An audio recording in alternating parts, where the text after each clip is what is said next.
नमस्कार दोस्तों, जय हिंद। अखंड भारत, जी हाँ, अखंड भारत। अखंड भारत सुनते ही आपके दिमाग में क्या आता है? ये वाला, ये वाला, ये वाला या ये वाला?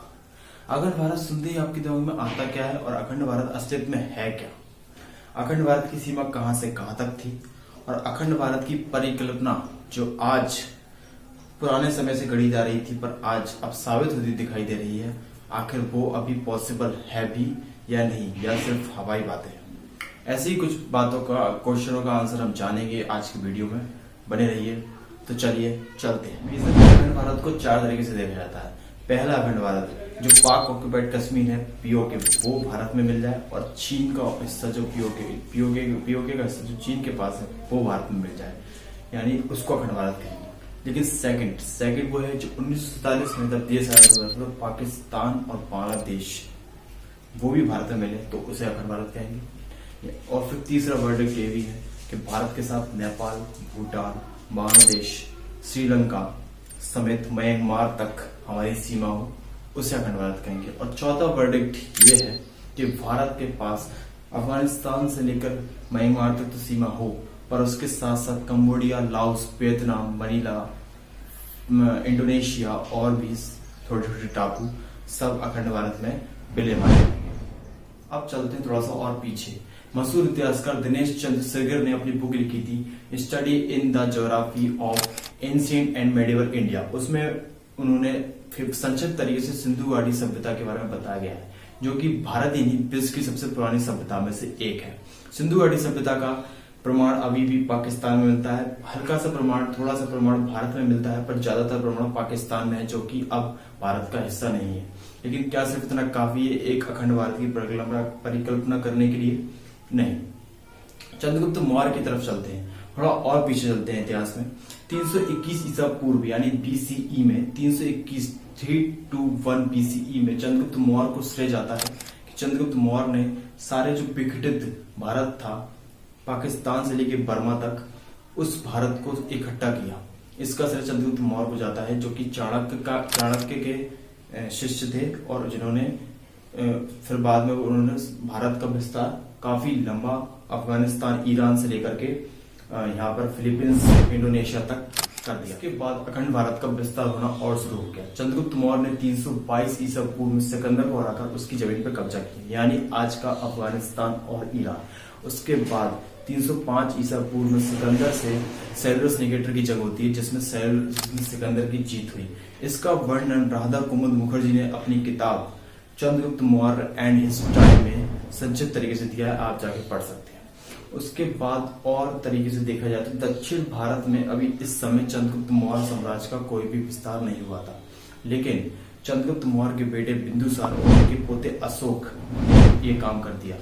कलिंगर के युद्ध लड़ने के बाद उन्होंने तमिलनाडु पर भी कब्जा किया और इसके साथ साथ भारत अखंड भारत में बदल गया और अब भारत की सीमा करीबन हो चुकी थी ईरान से लेकर पश्चिम बंगाल, बर्मा, इंडोनेशिया तक, म्यांमार तक, और उत्तर में कश्मीर से लेकर नीचे सबसे तमिल, श्रीलंका तक पूरे अखंड भारत एक हो चुका था। लेकिन इसके बाद भी कुछ लोग, इन जैसे लोग खासकर, ये बोलते हैं कि जो अखंड भारत की परिकल्पना को झूठी है, इतिहास को नकारते हैं। तो उनके लिए मैं सिर्फ इतना ही कहना चाहूंगा कि निकल, पहली फुर्सत में निकल। ये तो थी इतिहास की बात। आप करते हैं थोड़ी धार्मिक बात। आप लोगों ने वो मंत्र तो जरूर सुना होगा, जम्मू द्वीपे भरत खंडे आर्यवर्ते देशांतर गते। इस मंत्र का अर्थ क्या है? इस मंत्र का अर्थ ही से साबित हो जाता है कि भारतवर्ष का इतिहास जो है और अखंड भारत की जो परिकल्पना है जो आज के समय में दी जाती है वो बिल्कुल सत्य है। जो लोग इसे नकारते हैं वो ये देख लें, क्योंकि जम्मू द्वीप का अर्थ है कुल मिला के जब कॉन्टिनेंट भी नहीं बटे थे, एशिया और लगभग अफ्रीका भी नहीं बटा हुआ था, ना नॉर्थ अमेरिका भी नहीं हुआ था, तो उस समय एक जम्मू द्वीप हुआ करता था, क्योंकि इस द्वीप पर जामुन के पेड़ हुआ करते थे। और जो जम्मू द्वीप था वही असल में भारत था और उसकी सीमा लगभग काबुल, अफगानिस्तान से, ईरान से लेकर लगभग यहाँ पर फिलीपींस, मनीला, इंडोनेशिया तक थी। इसलिए उसे भी लेकर एक अखंड भारत का तर्क दिया जाता है, जो कि बहुत हद तक सही है। अब करते हैं, जब अखंड भारत के विघटन का समय आता है तो अब करते हैं अखंड भारत के विघटन की बात कि अखंड भारत टूटा कैसे। 185 ईसा पूर्व में जब मौर्य साम्राज्य का पतन होने लगा, उसी के साथ अखंड भारत का खंडन स्टार्ट हो गया था। हालांकि चोल साम्राज्य और पांड्य साम्राज्य के पास काफी हिस्सा था जो अखंड भारत का था, लेकिन उसके बाद वो नहीं संभाल सके और 1310 में श्रीलंका लास्ट अलग हुआ अखंड भारत से। लेकिन उसके बाद ब्रिटेन आगमन हुआ। ब्रिटेन आगमन जो कि भारत में सबसे गंदा रहा उसका इतिहास। ब्रिटेन आगमन ने बिल्कुल नहीं माना कि अखंड भारत श्रीलंका का हिस्सा था कभी भी, और उसी के साथ 26 में 1876 में ब्रिटेन ने रूस के साथ एक संधि की जिसको गंडमक की संधि कहते हैं। उसके तहत अफगानिस्तान को एक बफर स्टेट घोषित कर 18 अगस्त 1919 में अफगानिस्तान को एक अलग देश बना दिया गया और उसे आजादी दे दी गई। उसी के साथ 1907 में भूटान को अलग किया गया और 1937 में बर्मा को अलग किया गया। और आप जानते हैं 1947 में पाकिस्तान अलग हुआ, जो कि दो तरह से बना, एक पूर्वी पाकिस्तान और एक पश्चिमी पाकिस्तान।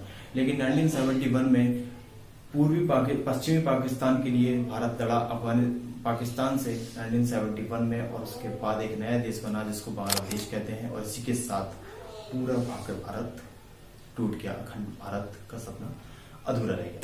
लेकिन फिर भी अखंड भारत का मॉडर्न कॉन्सेप्ट क्या है जो आज के समय में लागू हो सकता है और उसे लगाकर अखंड भारत दोबारा बन सकता है।